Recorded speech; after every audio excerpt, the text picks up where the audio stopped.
इस वीडियो में ऑर्डर 9 पढ़ेंगे। ऑर्डर 9 बात करता है appearance and non appearance of the parties and their consequences. इसका मतलब ये है कि कोर्ट ने जो सम्मन पे डेट फिक्स करी है उस पे दोनों पार्टीज को बुलाया जाएगा और हियरिंग चलवाई जाएगी। ठीक है, तो इसका रूल 1 देखते हैं। रूल 1 यही बात करता है कि कोर्ट एक डेट फिक्स करेगा जिस पे दोनों पार्टीज को बुलाया जाएगा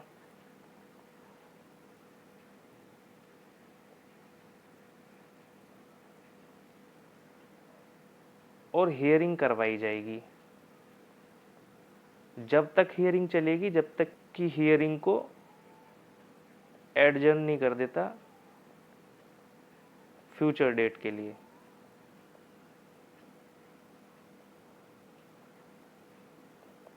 ओके, इसके बाद रूल 3 देखते हैं। रूल 3 बात करता है कि अगर दोनों ही पार्टी ना आए तो फिर क्या करेगी कोर्ट। अगर ऐसा केस है कि दोनों ही पार्टी नहीं आ रही हैं तो इस केस में कोर्ट सूट को डिसमिस कर देगी।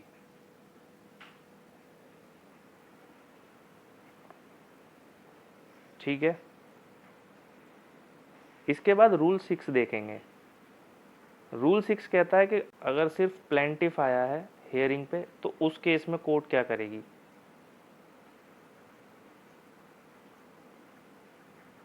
देखो, अगर प्लेंटिफ आया तो 3 केस बनते हैं।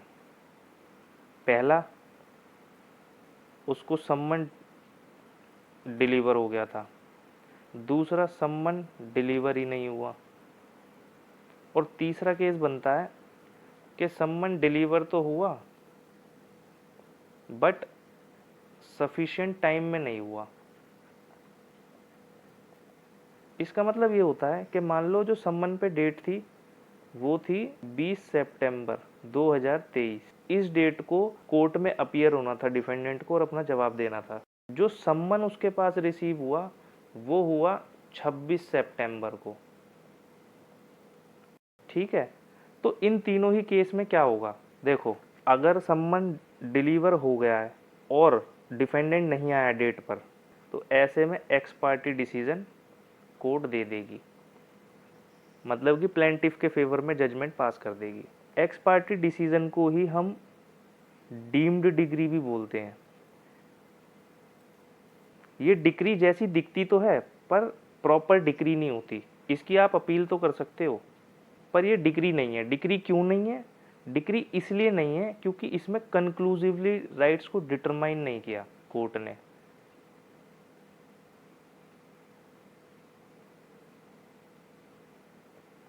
भाई दोनों पार्टियों को तो सुना ही नहीं, एक की बात सुनी, दूसरा तो अवेलेबल ही नहीं था, दूसरा तो आया ही नहीं, उसकी बात कहाँ सुनी। तो इस वजह से इसको डीम्ड डिक्री बोला जाता है। ठीक है, तो एक तो ये केस हो गया। अब मान लो जिसमें सम्मन सर्व ही नहीं हुआ तो उस केस में सेकंड सम्मन जाएगा, दोबारा से कोर्ट सम्मन भेजेगी डिफेंडेंट को। और जहाँ पे उसको लेट रिसीव हुआ है ऐसे केस में भी हियरिंग को पोस्टपोन कर देगी। ओके, और एक फ्यूचर डेट रख देगी हियरिंग के लिए, उस पर डिफेंडेंट से बोल देगी भाई इस दिन आ जाइयो। ठीक है, अब बात करते हैं रूल 8 की कि अगर डिफेंडेंट ही आया खाली तब क्या करेगी कोर्ट। तो ऐसे में कोर्ट डिसमिस कर देगी सूट को। बट अगर डिफेंडेंट ने कोई क्लेम एक्सेप्ट कर लिया है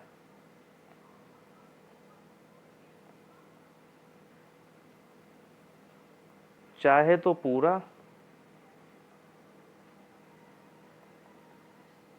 या फिर आधा, उस केस में सूट को डिसमिस नहीं करेगी कोर्ट। उस केस में जितना पोर्शन वो एक्सेप्ट कर लेगा उतने पोर्शन की वो डिक्री पास कर देगी फिर।